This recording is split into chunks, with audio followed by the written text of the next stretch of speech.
Hi friends, అందరికీ నమస్కారం. ఆంధ్రప్రదేశ్ శాసనసభ మరియు లోక్సభ ఎన్నికల్లో అందరి అంచనాలను తలకిందులు చేస్తూ అనూహ్య ఫలితాలు చోటు చేసుకున్నాయి. ఓటమి తాలూకా అనుభవాల నుంచి వైఎస్ జగన్ ఇంకా బయటకు రాలేదు. ఇప్పుడు చంద్రబాబు దంపతులు వైఎస్ జగన్ ఇంటిని పరామర్శిస్తున్నారు. దానికి సంబంధించిన పూర్తి వివరాలేంటో మనం ఈ వీడియోలో చూద్దాం. వీడియో నచ్చితే లైక్ చేయండి, అలాగే ఛానల్ని సబ్స్క్రైబ్ చేసి ఫాలో చేస్తూ ఉండండి. వీడియోని స్కిప్ చేయకుండా చూస్తే పూర్తి వివరాలు మీకు అర్థమవుతాయి. వీడియోకి ఒక లైక్ కొట్టండి. వివరాలకు వెళ్ళిపోదాం. వైసీపీ అధినేత వైఎస్ జగన్ విశాఖలోని రుషికొండ మీద రాజప్రసాదాలు నిర్మించారు. అద్భుతమైన డిజైన్లతో వీటికి రూపకల్పన చేశారు. అయితే తమాషా ఏంటంటే, మరోసారి సీఎంగా అధికారం దక్కితే విశాఖ నుంచి పాలన చేయాలనుకున్నారు జగన్. అలా రుషికొండ భవనాలనే క్యాంప్ ఆఫీస్గా చేసుకుని పాలించాలని భావించారు. కానీ అది నెరవేరలేదు. అయితే ఆ భాగ్యం మాత్రం భీమిలి టీడీపీ ఎమ్మెల్యే గంటా శ్రీనివాసరావుకు దక్కింది.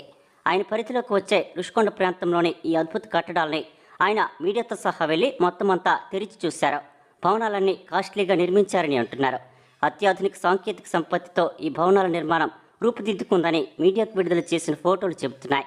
ఈ రాజప్రసాదాన్ని చూసిన తర్వాత గంటా మీడియాతో మాట్లాడుతూ జగన్ కళల ప్రసాదంలోకి తానే అడుగుపెట్టలేకపోయారని అన్నారు. వీటిని ఎలా ఉపయోగంలోకి తీసుకురావాలన్నది ప్రభుత్వంతో చర్చించి ఒక నిర్ణయానికి వస్తామని అన్నారు. గతంలో ఎవరిని వీటిని చూసేందుకు కూడా అనుమతి లేకుండా రహస్యంగా నిర్మించారని తప్పుపట్టారు. జగన్ విశాఖలో ఏం కట్టారంటే కళ్ళకు కనిపించే కట్టడాలుగా ఇవి ఉన్నాయి. మరి టీడీపీ ప్రభుత్వం వీటిని ఎలా ఉపయోగిస్తుందో అన్నది చూడాలి. టీడీపీ వారైతే విమర్శిస్తున్నారు. ఫోటోలు చూసిన తర్వాత సగటు జనాలు ఈ రాజప్రసాదాన్ని చూడాలని భావిస్తున్నారు.